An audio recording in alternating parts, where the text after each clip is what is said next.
What's up, Algebra 1? Thanks for tuning in for another episode of Math with Mullins. Today we're looking at Lesson 2.1, Writing and Interpreting Equations.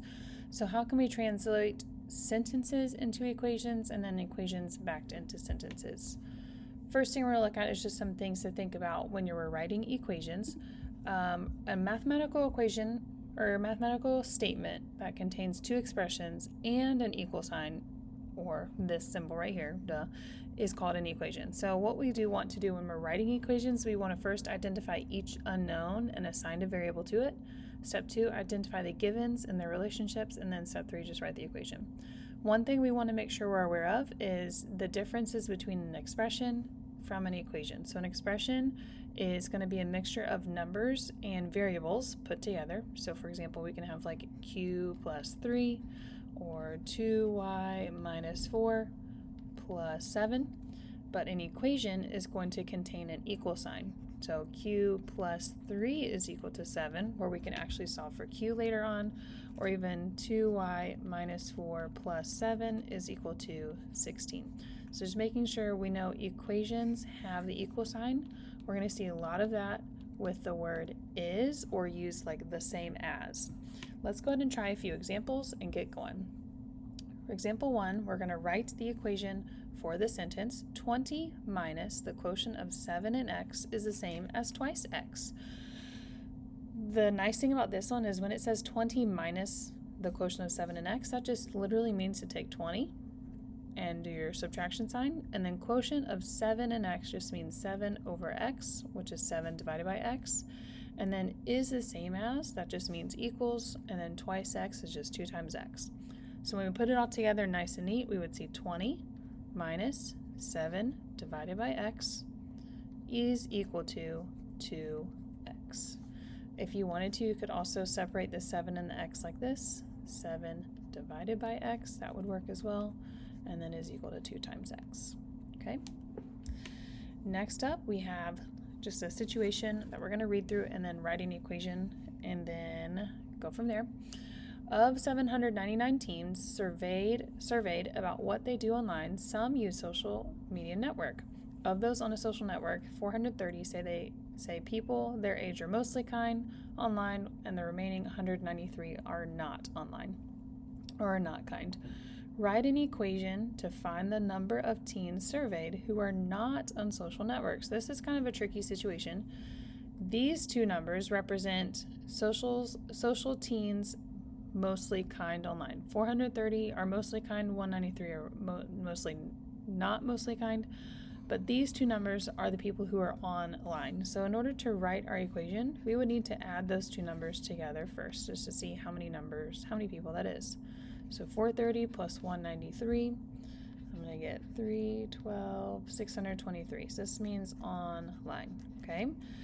Our question does say, write an equation to find the number of teens surveyed who are not on a social network. So it says 799 teens are surveyed, but we want to know who's not on the network. So we can say maybe in not on network plus 623 will give us the total of 799, okay?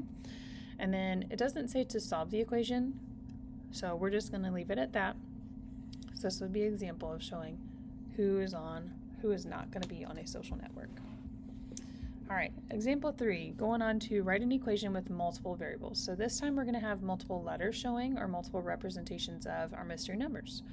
Translating the sentence into a formula, this says the perimeter of a rectangle is twice the sum of the length and the width. I'm going to get you to pause the video here and try this one on your own, see if you can come up with an equation there, and when you're ready to check it, go ahead and click play. One thing you might want to do is, if it ever describes a shape and you know how to draw that shape, go ahead and draw it. And then it also says, when we're finding perimeter of a rectangle, it is twice the sum of the length and the width. So I just think about, if I just write down length and width, I know I'm adding up all the outside edges. So twice the sum of the length and width would just mean 2 times the sum, which would be L plus W, right? And then that is equal to the perimeter, okay? Another way I've seen it written, you can say twice the length plus twice the width is equal to perimeter. So both of these would actually work for that representation. Example 3 is another one I'm going to have you pause and read through, and when you're ready to check it, go ahead and click play.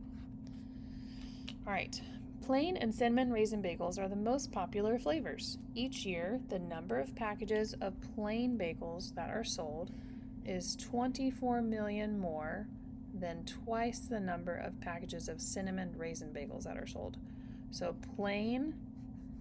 it says plain bagels that are sold equals 24 million more than twice the number of packages of cinnamon raisins. So 2 times cinnamon plus 24 million. So what I've gone ahead and do is I just go ahead and start writing down, okay, plain bagels, P, that are sold is, there's my equal sign, 24 million more than twice the number of cinnamon, so 2 times C. There are 136 million packages of plain bagels each year, so I'm just going to replace this P plain bagels with 136, and that is equal to 24 plus 2 times the cinnamon. Or you can even say 2 times cinnamon plus 24 is equal to 136 plain bagels. Either one of these would work. How did you do? Finishing up with some more examples. Example 4, write in a sentence for equations. So now we're given the equation and now we're going to write it. This one I gave you a sample answer. It says, a basic way to write this, you could say 2z minus 1 is equal to 5. But what are maybe some other ways that we can write a sentence for this following equation? One way you can write it is you can actually start off by saying the difference of twice the number z and 1 is 5. So that would be another way we can write that one. What we're going to do now is I'm going to go to the next page and I'm going to give you an example, some examples to try, and you can try them on your own. So here are 2 examples. Go ahead and pause the video here, try them on your own, and when you're ready to check them, go ahead and click play.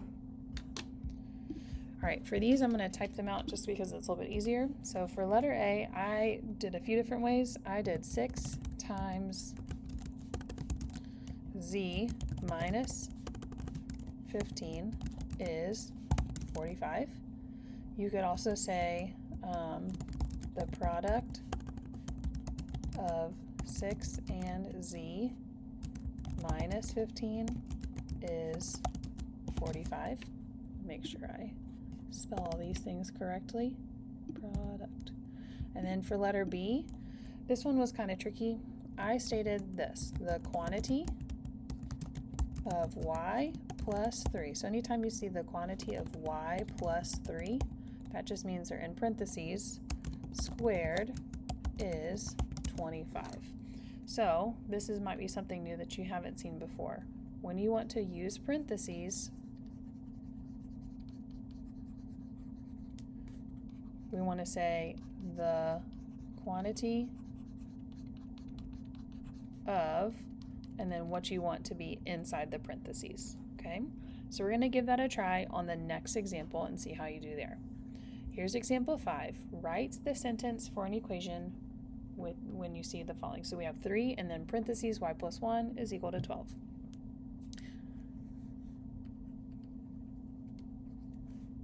All right, so for this one we can say 3 times and then use the quantity